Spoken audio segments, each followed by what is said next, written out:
हाय सभी को मेरा नमस्कार। आज हम आपके लिए लाए हैं ब्लड रिलेशन संबंधी रीजनिंग। तो इसको समझने के लिए मैंने यहाँ एक रिलेशन ट्री बनाया है। तो इस रिलेशन ट्री को समझना जरूरी है। इसके लिए क्या होगा, जो हमारी अपर जनरेशन होगी, अपर जनरेशन जो हमसे ऊपर होती है, इसको हम ऊपर इस प्रकार से एरो से दर्शाएंगे, ऊपर की ओर एरो से दर्शाएंगे। तो अपर जनरेशन में कौन कौन लोग आते हैं? माता पिता आते हैं, मौसा मौसी आते हैं, चाचा चाची एक्सेट्रा। इस प्रकार के सभी लोग जो हमसे ऊपर के, जो हमसे पहले आए हुए लोग हैं, जो हमसे पहले जन्म ले चुके हैं, वो क्या आएंगे अपर जनरेशन में, और उनको हम ऊपर की ओर एरो से दर्शाएंगे।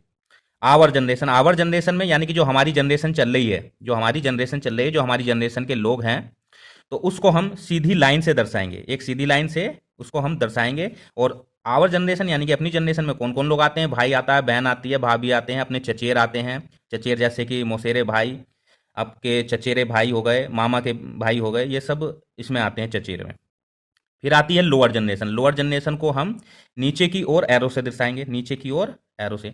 इसमें कौन लोग आते हैं? बेटा बेटी, भतीजा भतीजी एक्सेट्रा, जो भी होंगे, ये सब आपके बाद की जनरेशन है, ये आपसे नीचे दर्शाई जाएगी। अच्छा, हस्बैंड या वाइफ के रिलेशन को हम किस प्रकार दर्शाएंगे? या तो क्रॉस चिन्ह से, या तो हम क्रॉस चिन्ह से दर्शाएंगे, या फिर प्लस के निशान से। हस्बैंड और वाइफ के लिए क्रॉस या फिर प्लस का निशान होगा, इससे हम पहचान जाएंगे कि हस्बैंड वाइफ है। ठीक। जो जेंडर होगा उसको हम किस प्रकार डिनोट करेंगे? एक्चुअली अगर नाम नहीं दिए होते, जैसे राहुल, सरिता, इस प्रकार के नाम दिए हो, तो जेंडर की कोई जरूरत नहीं होती, क्योंकि वो नाम से ही पहचान लेते हैं। लेकिन कभी कभी क्या होता है, ए बी सी इस प्रकार से क्वेश्चन दिया होता है, तो वहां पर जेंडर पहचानने के लिए हमें क्या करना है, वह देख लीजिए। अगर मेल है तो मेल को हम दर्शाएंगे प्लस निशान से, और फीमेल है तो उसको दर्शाएंगे हम माइनस निशान से। अब ये हमारा पूरा एक रिलेशन ट्री बन जाएगा जब हम इनका उपयोग क्वेश्चन में करेंगे। तो इससे संबंधित एक क्वेश्चन देख लेते हैं। क्वेश्चन हमारा है, ए बी का भाई है, सी ए का पिता है, डी सी की बहन है, और ई डी की माता है। बी का ई के साथ क्या संबंध है? देखिए, इतने सारे यहां पर रिश्ते दे दिए और हमें लास्ट में पूछ लिया बी का ई के साथ क्या संबंध है। यहां पर भी लोग कंफ्यूज होते हैं, स्टूडेंट कंफ्यूज हो जाते हैं कि किसका किससे संबंध बताना। तो बी का, यहां पर अगर जहां क्वेश्चन में लिखा है अगर बी का, तो समझ लीजिए बी कौन है ई का, यानी बी कौन है। का मतलब यहां समझ लीजिए कौन है ये कौन है ई का, यानी कि बी क्या लगता है ई का, ये हमको बताना है। अब देखिएगा, हम अपना एक रिलेशन ट्री बनाते हैं। ए बी का भाई है, सेंटेंस वाइज चलेंगे हम। चलो जी, यह है ए हो गया, और ए कौन है? बी का भाई है। अब देखो, भाई कौन होता है? सेम जनरेशन का होता है। तो सेम जनरेशन को मैंने बताया था इस प्रकार एक सीधी लाइन से दर्शाएंगे। ये लीजिए, ये बी का भाई हो गया। अब ए भाई है, यानी कि ये हो गया मेल। ये हमें क्लियर हो गया सेंटेंस से कि ए बी का भाई है, तो इसको प्लस निशान से। अब चूंकि बी का यहां पर जेंडर नहीं बताया, बी का भाई है, लेकिन बी कौन है यह नहीं बताया। ये बहन भी हो सकती है इसकी, यानी कि बी कौन हो सकती है? लड़की भी हो सकती है। ए क्योंकि लड़की का भी भाई लगेगा। अब क्या करेंगे, अब आगे बढ़ते हैं। सी ए का पिता है। ए का पिता कौन है? सी। तो ए कहां पर है हमारा? यहां पर है, तो ए का पिता। अब पिता कौन आएगा? अपर जनरेशन में। अपर जनरेशन के लिए मैंने बताया था ऊपर एरो से दर्शाएंगे, ये इस प्रकार से। तो सी है, ये कौन है? पिता। ये भी हमारा प्लस से दर्शा दो, ये भी हमारा जेंडर मेल हो गया, तो ये पिता हो गए। अब जब सी ए का पिता है तो बी का भी पिता ही होगा, क्योंकि जब ये भाई हैं, ए बी का भाई है, तो सी बी का भी पिता होगा। ठीक है, चलो अब आगे बढ़ते हैं। डी सी की बहन है। चलो, एक डी आ गई जो कि सी की बहन है। सी ये है, और डी क्या है? इसकी बहन है, यानी कि ये लड़की है, लेडीज है, इसको माइनस से दिखा दिया। डी बहन है सी की। ठीक है, और सेम जनरेशन की है, तो इसलिए हमने सीधी लाइन से दर्शा दिया। आगे पढ़ते हैं। और ई डी की माता है। अब ई है कोई? ई कौन है? डी की माता है। चलो ऊपर दिखाओ, अपर जनरेशन आ गई तो ऊपर दिखाएंगे। डी की माता है ई, ये हो गया। अब जब ई डी की माता है तो सी की भी माता हुई। क्यों हुई? क्योंकि ये इसकी बहन है, डी सी की बहन है, तो इसकी भी ये माता हुई। इसको दर्शा दो, ये इसकी भी माता हुई। माता को माइनस चिन्ह से ले लीजिए। ठीक है,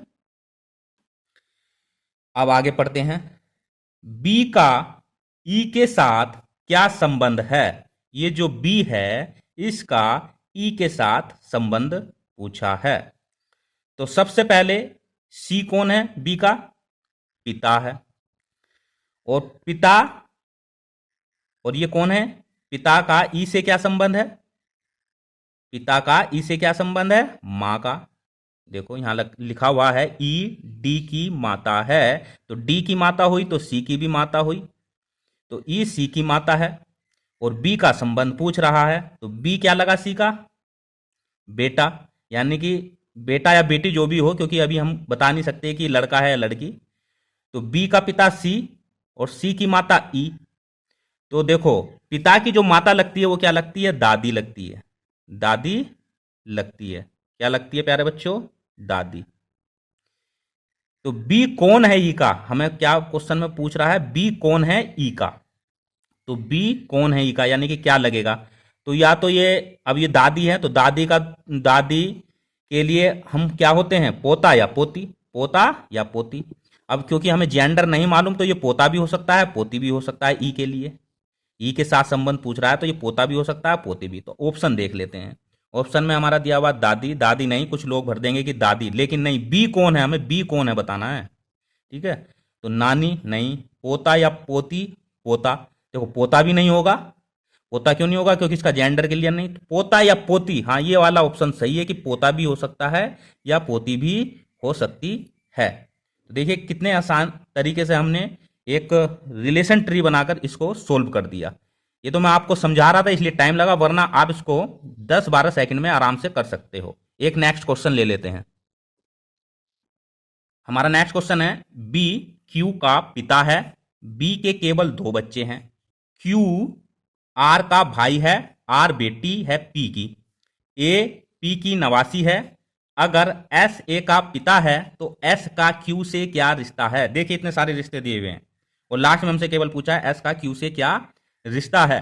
तो हम स्टेप बाय स्टेप चलेंगे, सेंटेंस पढ़ता चलेंगे अपने और रिलेशन ट्री बनाते चलेंगे। तो सबसे पहला क्या दिया हुआ, बी क्यू का पिता है।